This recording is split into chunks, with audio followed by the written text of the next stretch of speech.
ሲኤምሲ የሚባለው የአህባሾች መርከዝ 22ን አልፋችሁ ያለው ዘመድ ካላችሁ አስወጡ። እዛ ከሚማር የታክሲ ረዳት ሆኖ ጌታውን ቢገናኝ ይሻለዋል። ኩፍር ነው የሚያስተምሯቸው።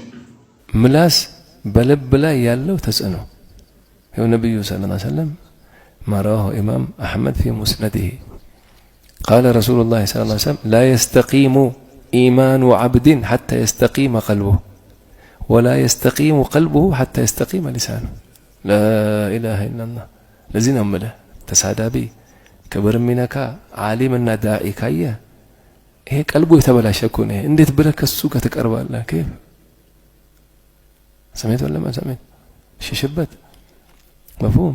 ለምን ቀልቡ ቢስተካከል ምላስ ቢስተካከል ነበር። ምላስ የቀልብ ጭልፋው ነው አሉ። ቀልብ ድስት የሚንተከተክ ድስት ነው አሉ። ውስጡ ላይ ቃላቶች ምን አሉ? ቀልብ ከሱ የሚጨልፈው ምላስ ነው አሉ። ምላስ ቀልብን ጨልፎ ለሃዳ ቀልባቸው ጣሃሪ የሆኑ ሰዎች በምንም ተአምር ዓሊም አይሰድቡም፣ አይነኩም ሰው። አምጣልኝ ይኸው ነብዩ፣ ሰሃባዎች፣ ታቢዒኖች፣ ታቢዒ የዘመነ አላህ የሚፈሩ ዑለማዎችን ያቸው በስ ታሪክ የምታከውን ከምትቀራ ከሆንኩ ይበቃሃል።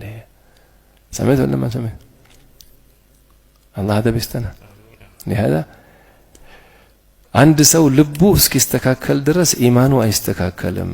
እንደዚሁ ምላሱ እስኪስተካከል ድረስ ቀልቡ አይስተካከልም። خلاص አሁን አገኘ መንገድ አገኘ። አሁን ይሄ ሰው ቀልቡ ትክክል ነው ወይ ምላሱ ነው? ምን ነው የሚያቀራ? ሰሜት ወለማ ሰሜት حب الدنيا ዱንያ ፍቅር፣ ሰው እንድትሰድብ፣ ሰው እንድታከብር፣ ሰው እንድትፈርጅ ነው የሚያደርገው ወይስ ለአኺራ ያዘጋጃል ኻቲማ? ሰሜት